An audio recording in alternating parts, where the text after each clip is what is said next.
Bonjour. Après les cornes de la vipère dans la dernière minute de la vidéo précédente, nous allons continuer avec le cou ou la nuque, mais que pour les animaux. Attesté à la 19e dynastie, c'est Ahat et ses variantes graphiques néo-égyptiennes.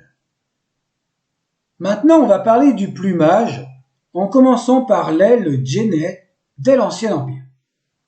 Il y a l'évolution en Déné à la 17e dynastie, puis en métathèse pour le duel à la 19e dynastie en Déhenui.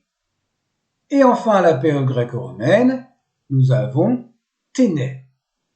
Rien de nouveau à l'horizon, on en a vu des évolutions phonétiques. Parlons des nouveaux hiéroglyphes maintenant.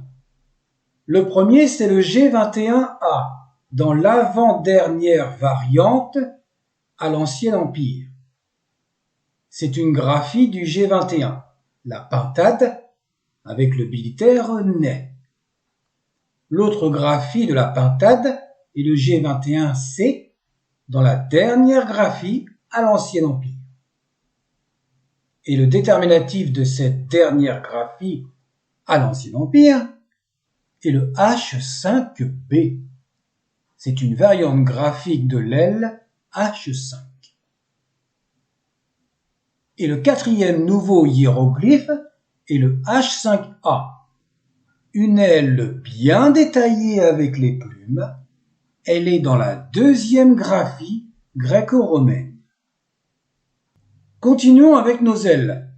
Attesté dès le Moyen Empire, il existe la lexie Démat, qui peut être également au masculin Déma, puis en Démet à la période gréco-romaine. Et au duel, notez graphiquement Demdwi, Demti ou Temwi. Bah ouais, ça évolue. C'est pas évident de translittérer à la période tardive en essayant de rappeler l'origine. Nous l'avons vu avec les lexèmes Mendet, par exemple pour celles et ceux qui suivent les vidéos. Vous l'aurez compris. Il existe une possible graphie à la 6e dynastie, mais c'est en lacude.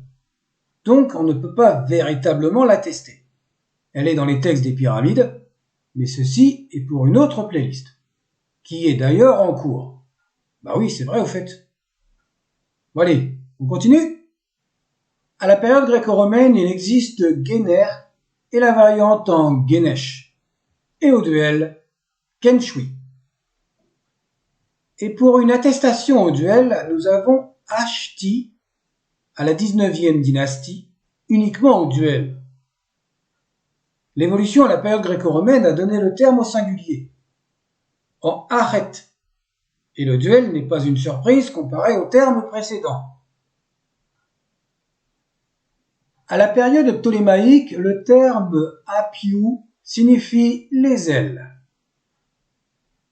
Le plumage se traduit par tepet djenehu, mais uniquement à la 6e dynastie, littéralement l'extrémité des ailes. Et la plume se dit mehet, attestée dès le Nouvel Empire jusqu'à la période gréco-romaine. Le terme shoot traduit la plume, mais il désigne plus précisément la rémige. C'est la partie plumeuse de l'aile par opposition à la tige. Et ce terme est recensé jusqu'à l'époque gréco-romaine. Et enfin, pour désigner les plumes rémiges, nous avons à la 11e et 12e dynastie Finish. Ce n'est pas évident de classer les parties du corps des animaux, tellement il y a des espèces différentes, en commençant par les mammifères, les oiseaux, les insectes, les poissons, blablabla. Bla bla bla. Allez, on verra dans la prochaine ce qu'il y a. C'est toujours notre Maxime qui s'occupe de tout ça. C'est lui qui gère. Portez-vous bien.